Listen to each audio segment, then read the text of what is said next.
principios del siglo XVI, lo más significativo para cualquier monarca de la cristiandad era ser merecedor del título imperial, el título del Sacro Imperio Romano Germánico. En 1519, dos monarcas europeos pugnaban por esa distinción, por la obtención de esa distinción.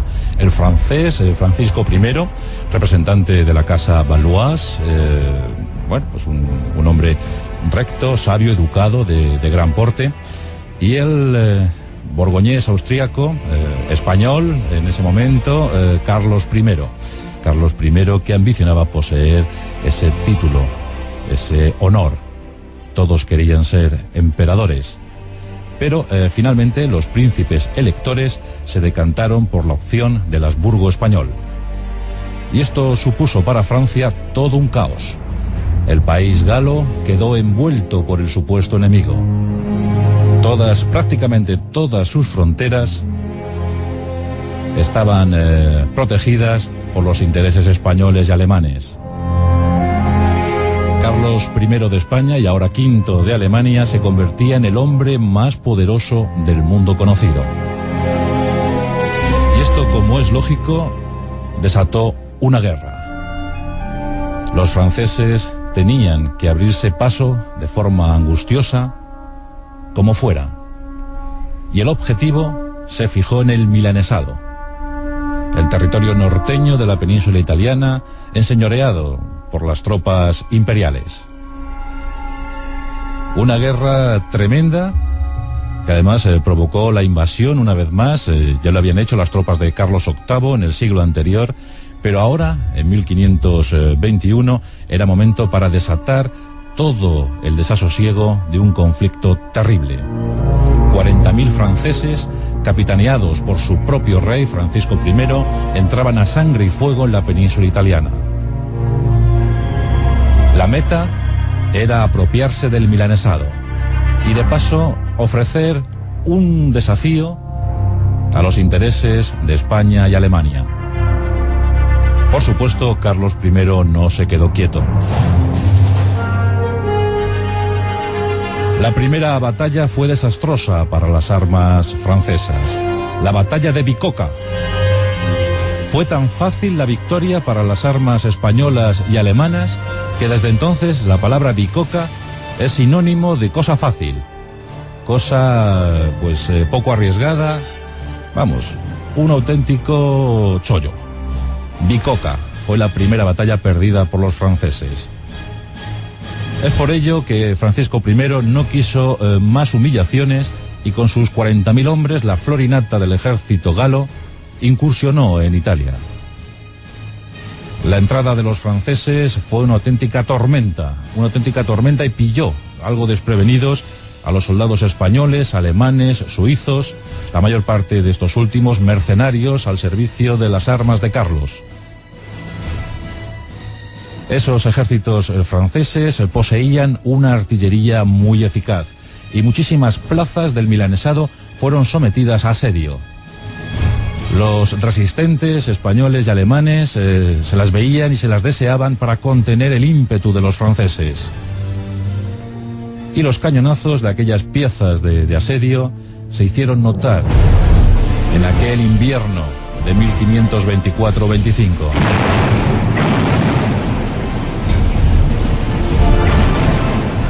Algunas plazas fuertes cayeron, desde luego, pero las más lograron ofrecer una resistencia tenaz, eficaz. Es el caso de Pavía. En ese bastión, 2.000 arcabuceros españoles y 5.000 mercenarios alemanes y suizos se parapetaron y provocaron un auténtico descalabro a los franceses, pues Francisco I tenía que desviar constantemente tropas a aquella plaza sitiada para intentar doblegar el ánimo de los asediados. Esto comenzó a infundir moral a los imperiales. Moral que se incrementó cuando se supo que Carlos I había enviado un ejército de auxilio, un ejército comandado por el marqués de Pescara. En Pavía, sus defensores, al mando de Antonio de Leiva, aguantaban como podían, a duras penas. Los cañonazos eran incesantes y principalmente, lo peor, el hambre y la enfermedad que se había adueñado de las tropas imperiales. Escaseaba el pan, faltaba el agua, pero los imperiales continuaban en su obstinada resistencia. Finalmente, Francisco I optó por agotar por hambre y por sed a los asediados. Esa treta no le salió bien, porque dio tiempo a los hombres del Marqués de Pescara a plantarse en aquella región, en aquel territorio. Al fin, el auxilio, los Landsgetes alemanes, consiguieron llegar a Pavía. La situación era confusa, porque había más de 15.000 Landsgetes alemanes bajo el mando del Marqués de Pescara en un frente, y los 7.000 defensores de Pavía dispuestos, prestos para lanzarse a una contraofensiva. Y como ya os decía, el hambre fue fundamental, porque en el discurso, en la arenga que el Marqués de Pescara lanzó a sus hombres y a los defensores de Pavía, no se podía explicar más claro cómo estaba aquello. Más o menos vino a decir en ese discurso, en esa arenga: hijos míos, el poder imperial no os puede facilitar en el día de hoy pan para llevar a vuestro estómago. Nadie puede traeros ese necesario pan. Pero hoy, precisamente hoy, os puedo decir que si queréis comer, el alimento se encuentra en el campo francés. No hubo que apelar a las banderas, a la patria, al heroísmo, no. Solo hubo que apelar al pan, al hambre que estaban sufriendo aquellos defensores, aquellas tropas de auxilio, para que se lanzasen a un ataque muy correcto, más que correcto, porque los franceses fueron pillados por sorpresa. Francisco I ordenó que se movilizaran sus tropas. Sabía que tenía superioridad artillera y ordenó que los cañones lanzasen todo su poder sobre los muros de Pavía. Dichos muros fueron resquebrajándose. Parecía que la suerte de la ciudad estaba echada. Pero aquí el rey francés cometió una imprudencia, y es al verse claramente superior, al verse claramente vencedor en aquel día, aquel 24 de febrero de 1525, ordenó a su caballería pesada, donde figuraba la flor y nata de la aristocracia gala, ordenó que esa caballería se lanzase al ataque. Parecía ya el golpe definitivo para la jornada de Pavía. Pero aquellos caballeros se toparon con la mejor arma de la época. Y esto no era un arcabuz ni era una lanza, no, esto eran los tercios.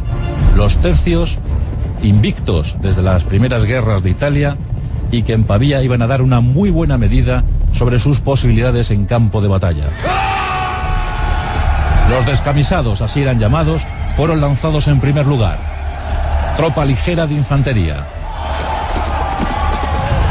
que comenzaron a derribar enemigos de forma implacable. Los arcabuceros tomaron posiciones, clavaron sus horquillas, apuntaron bien y directamente abatieron la primera fila de la caballería pesada francesa. El desconcierto, el caos fue total entre los franceses. Pronto alabarderos, piqueros entraron en contacto con el enemigo. Los Landsgetes alemanes estaban comportándose muy bien, y aún más cuando recibieron el apoyo, el refuerzo de la ofensiva lanzada por Antonio de Leiva desde la propia Pavía. 2.000 arcabuceros españoles, apoyados por 5.000 lanceros y alabarderos alemanes y suizos, se lanzaron a ese ataque.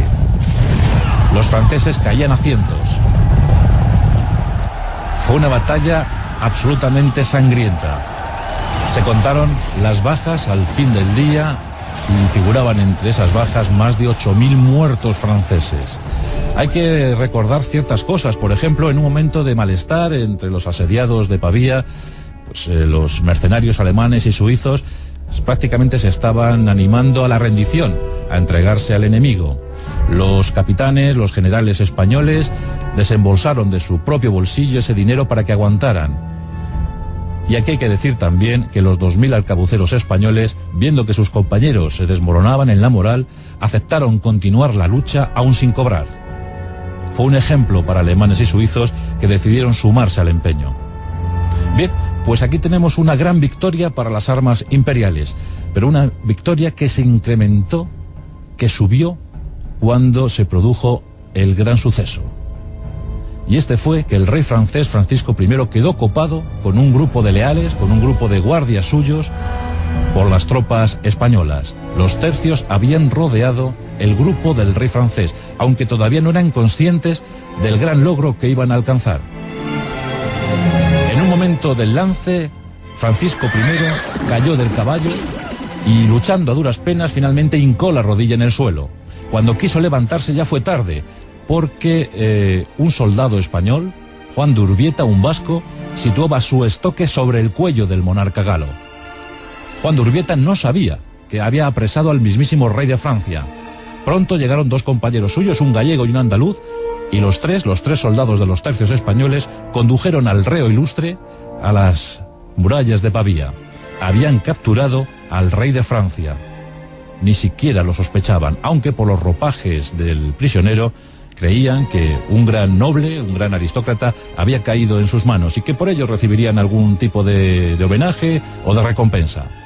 Cuando les dijeron que habían capturado al rey de Francia, palidecieron. Gesta más grande jamás había logrado por un soldado de los tercios. Bueno, pues ahí tenían al rey francés en sus manos. La noticia, por supuesto, recorrió como la espuma todos los territorios europeos. Francia humillada con la captura de su monarca. Francisco I, el Valois, fue conducido a España. El 12 de agosto de ese mismo año entraba en Madrid. Eso sí, causó honda impresión entre la aristocracia madrileña.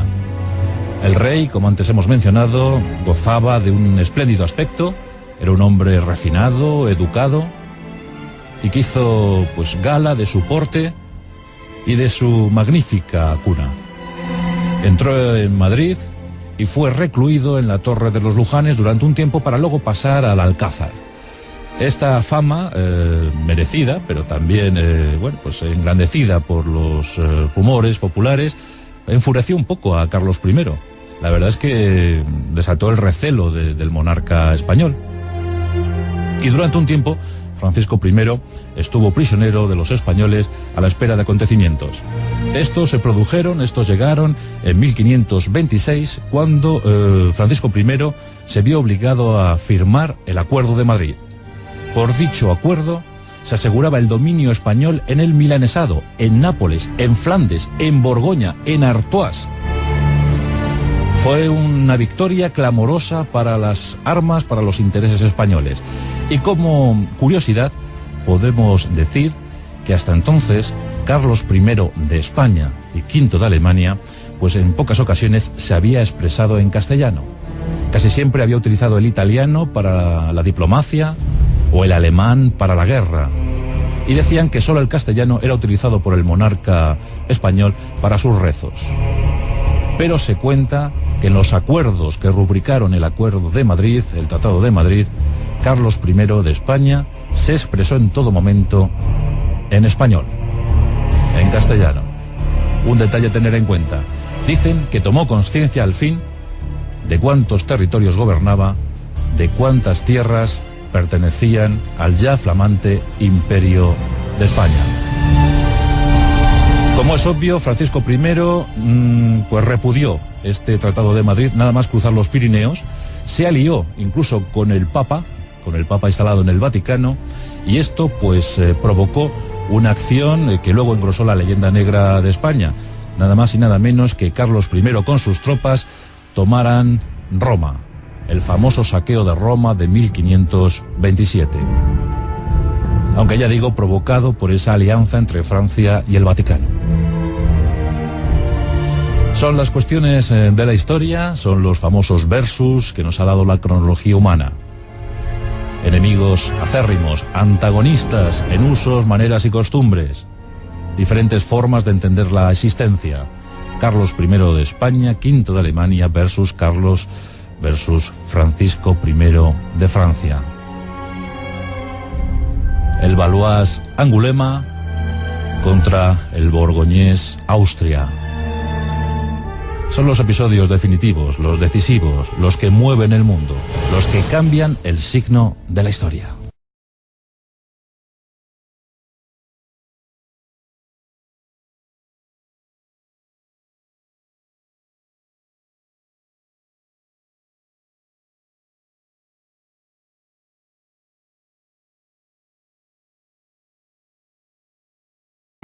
Carlos I de España y ahora V de Alemania se convertía en el hombre más poderoso del mundo conocido.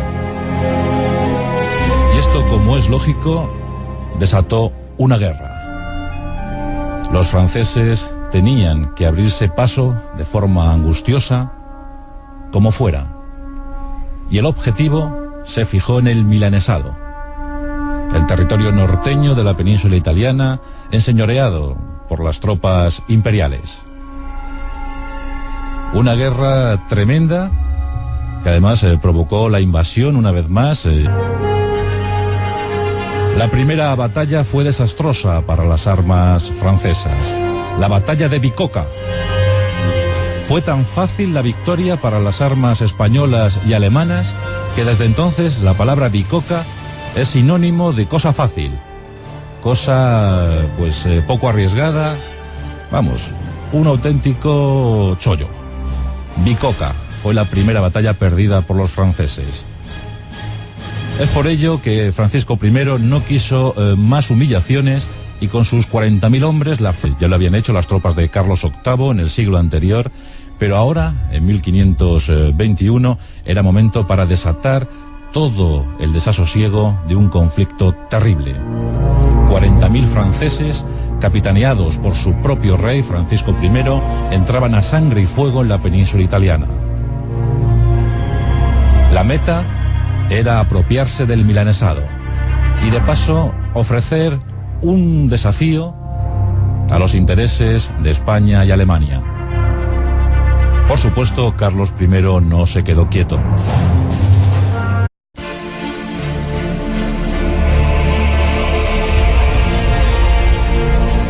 A principios del siglo XVI, lo más significativo para cualquier monarca de la cristiandad era ser merecedor del título imperial, el título del Sacro Imperio Romano Germánico. En 1519, dos monarcas europeos pugnaban por esa distinción, por la obtención de esa distinción. El francés, Francisco I, representante de la casa Valois, pues un hombre recto, sabio, educado, de gran porte, y el borgoñés austríaco, español, en ese momento, Carlos I. Carlos I, que ambicionaba poseer ese título, ese honor. Todos querían ser emperadores, pero finalmente los príncipes electores se decantaron por la opción del Habsburgo español. Y esto supuso para Francia todo un caos. El país galo quedó envuelto por el supuesto enemigo. Prácticamente todas sus fronteras estaban protegidas por los intereses españoles y alemanes.